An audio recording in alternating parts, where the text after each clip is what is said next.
안녕하세요. 이것이 기독교 영성이다의 신덕식 교수입니다. 오늘은 기독교 영성의 본질과 실제 가운데서 세 번째, 기도의 본질과 실제에 대해서 간단하게 은혜를 나누고자 합니다. 기도의 본질은 무엇인가 하는 것입니다. 우리가 지금까지 기도 생활도 하고 믿음에서 많은 모임의 기도나 개인의 기도나 많이 하고 있는데, 기도의 본질을 알아야 그 기도에 대해서 바르게 할 수 있다는 것을 지금 이 시간 말씀을 드리고자 하는 것입니다. 그래서 기도의 본질에 대해서 알고자 하는 것은 그리스도인으로 거룩하신 하나님께 올려드리는 간구와 중보 기도와 골방 기도에 대해서 먼저 말씀을 드리고 은혜 나누고자 하는 것입니다. 그래서 간구는 육신적 삶 가운데 자신에게 필요의 목적을 두고 하나님께 강하게 요구하고 또 부르짖고 하는 그런 기도지요. 그래서 이 기도 속에서 우리가 지금 주로 보면 부르짖는 기도를 참 많이 합니다. 부르짖는 기도의 의미가 어떤 것이라고 생각합니까? 다니엘서 9장 19절에는 주여 주여 주여 세 번 부르짖는 데에 대해서 주여 들으소서, 주여 속히 응답하소서, 주여 지금 내 기도를 들어달라, 그러한 의미에서 주여 삼창을 하는 그러한 것이 지금 이 시대에 다니엘의 그 기도를 두고 그렇게 따라하지요. 그런데 우리가 그 주여 세 번 부르짖고 나서부터는 무조건 부르짖는 기도로, 어떤 분은 방언으로, 어떤 분은 말로 따따붙다 계속 기도를 하지요. 그 기도 가운데 여러분들은 응답을 받느냐 하는 것입니다. 대부분 보면은 기도를 해도 일방적인, 하나님이 듣든 말든 내가 하고 싶은 얘기만 따따붙다 막 그렇게 기도하다 끝나는 분들 참 많죠. 실제가 대부분 다 그렇습니다. 목사님들도 그런 분들 많아요. 기도의 본질을 모르다 보니까 그냥 따따붙다 막, 어떤 분은 산에 가면 몇 시간씩 따따붙다 극하다 예수 이름으로 기도합니다 하고 이게 내려오지요. 그럼 뭐 하냐는 것이죠. 기도라는 것은 하나님과 영적 교제 관계지요.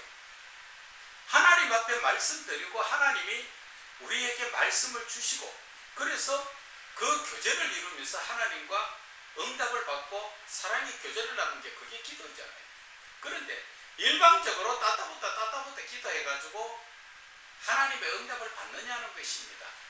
그럴 때 응답받았다는 것은 대부분 95%가 사단의 역사입니다. 여러분들 그 거짓인지 사실인지 여러분들이 한번 실험해 보세요. 저는 그것을 몇 년 동안 다 실험을 해봤습니다. 기도하기 전에 내 기도 제목이 뭔가 적어놓고, 기도하면서 또 그 응답 받았는 것, 그것을 한번 적어보라는 것입니다. 그래놓고 한 달, 두 달, 석 달, 넉 달 지나서 그 기도했는 것이 응답과 딱 맞게 맞아떨어지느냐 하는 것입니다.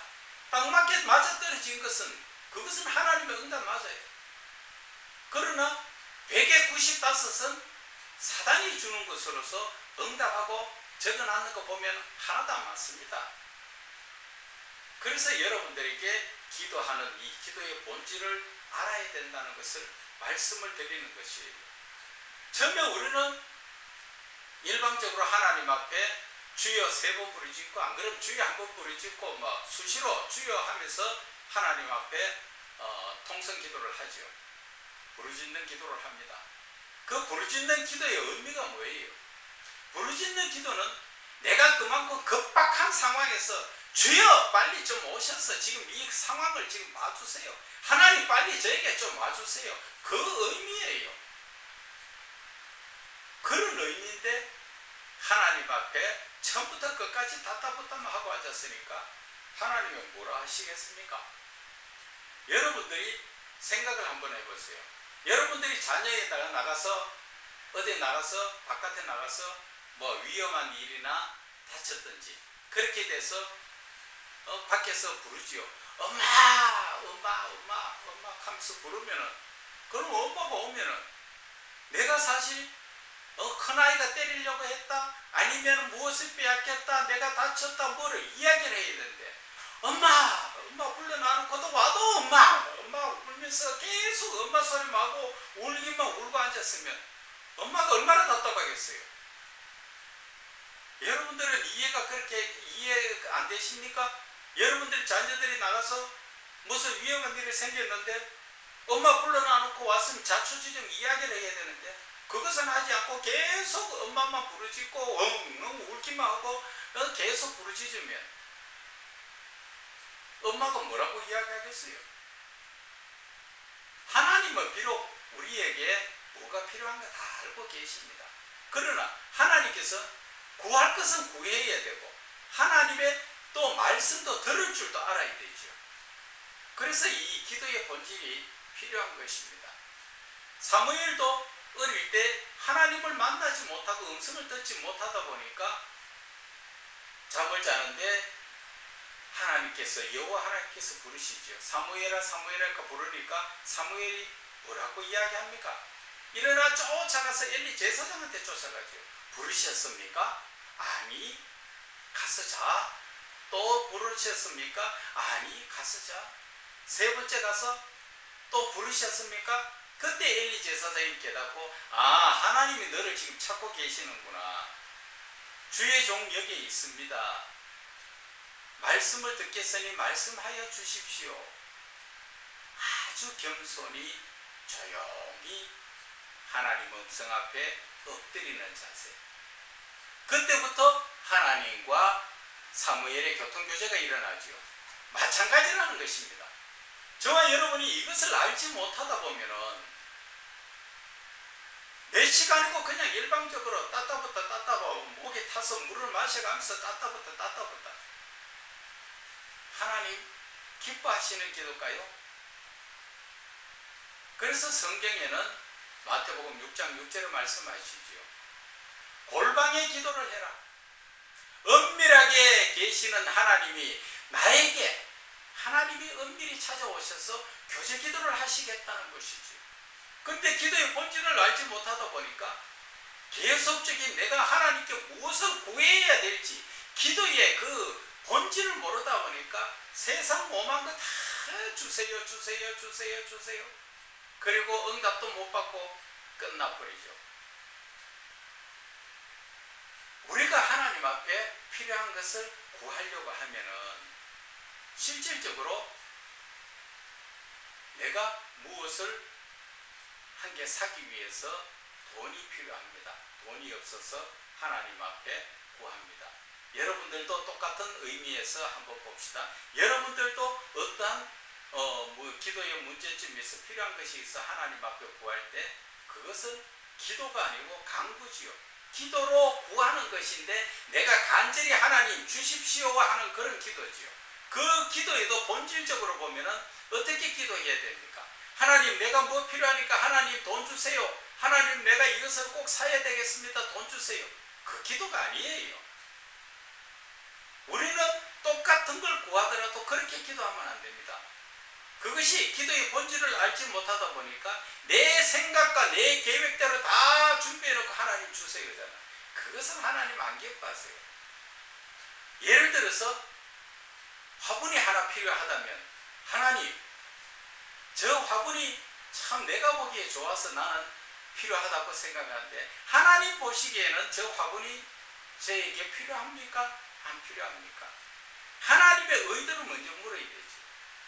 그래서 하나님이 그거 너희에게 필요하구나. 그러면 하나님 저 화분을 구매할 수 있도록 하나님 지금 저에게 가진 것이 없는 것 주님 아시지요? 그 돈을 허락하여 주십시오. 그렇게 기도해서 하나님께서 나에게 필요한지 안 필요한지 모든 것을 하나님이 먼저 우리에게 터치를 해준 다음에 구해야 된다는 것입니다. 그냥 일방적으로 하나님 저 꽃 화분 이쁘니까 무조건 주세요. 내 저거 살려니까 돈 없어요. 빨리 돈 주세요. 그런 기도가 아니라는 것이죠. 예를 들어서 우리가 중보 기도를 하는데라도 마찬가지입니다. 이 집사, 김 집사, 박 집사 쭉 있는데 그 중에 어떤 집사님이 되게 많이 죽을 병이 돼가 아파요. 그러면 여러분들은 어떻게 기도합니까? 하나님 아무개 집사님 지금 중병에 걸려서 죽으려고 하는데 하나님 앞에 지금까지 얼마나 잘 믿었는데 하나님 그를 불쌍히 여겨주시고 살려주시고 그렇게 기도하죠. 그게 잘못된 기도라는 것이죠. 아무개 집사님이 중병에 들었습니다. 하나님, 아무개 집사님이 중병에 들었답니다. 왜 중병에 들렸습니까? 그것은 하나님이 하시는 권한 속에 있기 때문에 우리는 하나님께 왜 그런가를 물어야 되죠. 그러면 그 사람이 죄로 인해서 그렇다든지 자기의 잘못된 것으로 어떠한 것으로 과실로 인해서 어떤 답이도 하나님께서 답을 주신다는 것이죠. 그러면은 그 하나님께서 그에게 주시는 것이 답이 그가 죄를 지어서 그렇다. 그러면 하나님 그가 죄를 깨닫게 해주시고 제가 하나님 앞에 이렇게 응답받았으니까 제가 대신해서 회개하면서 하나님 눈물을 흘리면서 그를 불쌍히 여겨달라고 그 죄를 사하여 달라고 기도를 하면서 그 육신적인 병도 치료해달라고 기도하는 것이 그것이 기도의 본질이라는 것입니다. 그런데 우리는 중보 기도든지 일반 기도든지 본질은 다 놓쳐버리고 중보 기도하라면 동네 한 바퀴 도는 기도하고 안 그러면 일방적으로 하나님 앞에 맡겨난 것처럼 내놓으라 하는 기도밖에 안 하죠. 그러다 보니까 내가 아무리 기도해도 하나님하고 나하고 가까워지지 않고 응답받지 못한다는 것입니다. 그래서 우리는 항상 하나님 중심으로 기도를 해야 된다. 그리고 나서 우리가 정작 기도를 한다는 것은 하나님의 뜻을 구하는 것이 그것이 기도예요. 내가 생각대로 내가 무엇을 이루어 나가려고 하나님 이거 주세요 하는 게 그건 기도가 아니에요. 하나님하고 나하고 은밀한 가운데 골방의 기도에 들어가면은 우리가 평상시 기도원에 가서든지 교회에서든지 따따붙다 기도하다가 어느 정도 성령의 충만함이 오면은 내가 그때는 따따붙다를 절제를 하고 조용히 은밀한 중에 나를 찾아오신 하나님을 맞아들여야 됩니다. 그때부터 묵상 기도로 들어가야 된다는 얘기입니다. 기도를 끝내는 것이 아니라 소리에 내어서 따따붙다 하던 것을 절제를 시키고 하나님이 나에게 임재하신 것이 느껴지면 가슴이 뜨겁다든지 여러 가지 형태가 나지요. 덕에 식은땀이 난다든지 아니면 몸이 떨린다든지 여러 모습이 나타납니다. 그럴 때는 이제 성경에서 그 말씀하신 것처럼 누가복음 5장의 말씀입니까? 거기에 38년 된 병자가 물을 동하였을 때 거기에 들어가야 되는 것이 물을 동한다는 건 뭐예요? 내 마음에 성령의 충만함이 이루어졌으면 그때부터 나는 하나님을 만나는 그 시간이라는 거죠. 그게 시작 시간이에요. 그런데 일방적으로 많은 분들이 따따붙다 하다가 성령이 와서 충만함 받으면 예수 이름으로 기도합니다 하고 끝내버리죠. 그게 안타깝다는 겁니다. 그래서 이 기도의 본질을 알지 못하다 보면 잘못된 기도를 할 수밖에 없다는 것입니다. 그래서 오늘 말씀드리는 것은 기도의 본질. 이 기도의 본질은 예수님께서 우리에게 가르쳐 주셨죠. 겟세마네 동산에서 얼마나 간절히 기도합니까? 간절한 기도를 해야 된다는 것이죠. 어떻게? 땀방울이 핏방울이 될 수 있을 정도로 얼마나 간절했으면 땀방울이 핏방울, 우리의 몸속에 있는 모세의 혈관이 터져서 땀구멍으로 피가 흐른 것입니다. 그런 간절한 기도가 중요하지 오래 긴 시간 기도한다고 하나님 들어주십니까? 아니에요. 그것은 전부 잘못되게 가르친 겁니다. 간절한 기도 하나님 언제든지 다 응답하십니다. 예를 들어서 어떠한 위급한 상황에서 주여 한 번만 해도 하나님이 이미 듣고 나에게 그 방배를 해주시는 것입니다. 위급한 상황에서 주여 지금 자동차가 나를 치우려고 하는데 아버지 하나님 살려주세요. 어떻게 그게 아니에요. 극하다 보면 차에 치입고가 없잖아요. 간단하게 주여 한마디만 해도 평상시 온전한 믿음의 삶 즉 기도의 본질적 기도를 하신 분들은 하나님께서 응답하십니다. 더 하나님과의 교제 기도가 깊어지면 하나님 앞에 하나님 이 문제를 어떻게 해야 될까요? 기도하기 전에 생각만 해도 이미 하나님께서 거기에 응답하신다는 거 여러분 아십니까? 그래서 기도의 본질이 중요하다는 것을 말씀을 드리는 것입니다. 그냥 시간만 보내고 따따붙다 극하고 동계 온천지 다 쳐다봐가면서 어떻고 저떻고 따따붙다 그런 기도 10시간 하면 뭐하고 20시간을 하면 뭐합니까? 단 10분 20분을 기도를 하더라도 내가 온 마음을 다하여 내 온 신경을 하나님께로 집중해서 간절한 기도로 하나님께로 나아가면은 하나님 그 기도 응답하시죠. 다윗의 기도를 한번 봐보세요. 다윗이 광야에서 사울 왕에게 쫓기기도 하고 블레셋과 전쟁도 하고 그 다급한 상황에서 길게 기도합니까? 늘 습관적으로 하나님과 동행하는 삶의 기도를 하잖아요. 그런 삶을 기도를 하다 보니까 결국 하나님이 항상 동행하셔서 성경에 보면은 다윗은 여호와 하나님이 함께 하시더라 그 말씀이 구석구석에 나옵니다. 그렇게 하기 위해서는 기도의 실제적인 삶을 살아야 되는데 기도의 본질에 대해서는 말씀을 드려서 이제 조금 아시겠죠? 그리고 기도의 실제적인 삶은 어떻게 사는 것이 기도의 실제적인 삶이냐 하면은 그것은 교제 기도를 하시라는 것이죠. 평상시에 교제 기도를 하시라는 겁니다. 교제 기도가 어떤 거예요? 교제 기도는 여러분들이 사는 삶 속에서 우리가 일반적으로 직장에 있는 분은 직장 일을 하면서 내 마음속으로 기도합니다.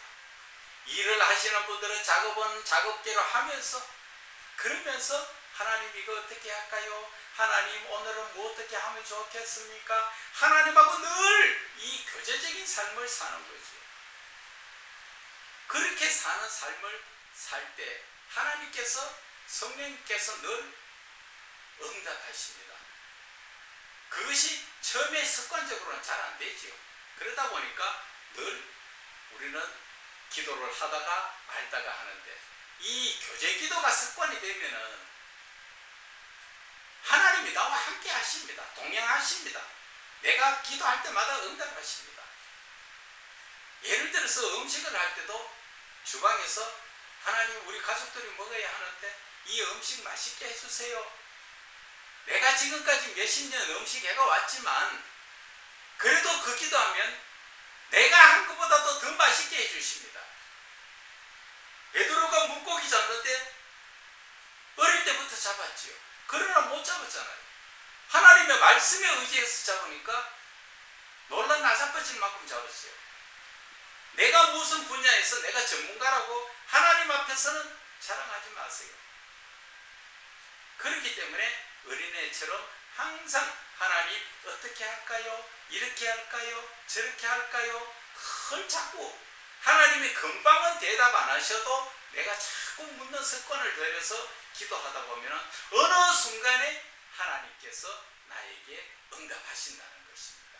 깜짝 놀라고 재밌죠? 왜? 아무도 없는 집에서 어떻게 할까요? 어떻게 할까요? 하는데 가슴 속에서 누가 이렇게 해라 말씀하시거든요. 놀라서 돌아보면 아무도 없어요.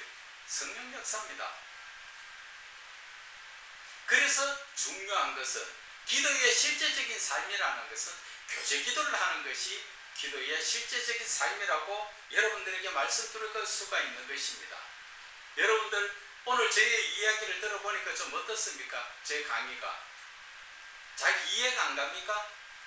저는 지금 이 모든 것이 실제적으로 이루어질 수 있는 것을 여러분들에게 강의를 하는 것이에요. 학술적으로 이야기를 했지만 학술적 가운데서도 현실적으로 어떻게 이루어야 될까 그것을 말씀을 드리는 것입니다. 그래서 기도의 본질을 오늘 여러분들에게 말씀을 드리는 것입니다. 오늘 여기까지 하겠습니다. 감사합니다.